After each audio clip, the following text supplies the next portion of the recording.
बिस्मिल्लाहिर्रहमानिर्रहीम। रसूलुल्लाह सल्लल्लाहु अलैहि वसल्लम ने इरशाद फरमाया कि 1000 नेकियां मिलना और 1000 बुराइयां मिटना। साद रज़ी अल्लाह तआला अन्हो से रिवायत है कि हम रसूलुल्लाह सल्लल्लाहु अलैहि वसल्लम के पास बैठे थे तो आप सल्लल्लाहु अलैहि वसल्लम ने फरमाया, क्या तुम में से कोई हर दिन 1000 नेकियां करने से आजिज है?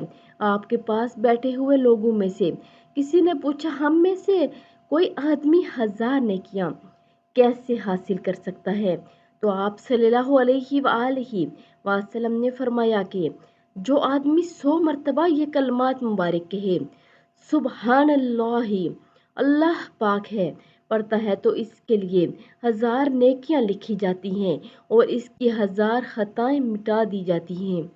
तो आप सभी इस पर अमल करें और चैनल को ज़रूर शेयर और लाइक सब्सक्राइब करें। जज़ाकल्लाह खैरा।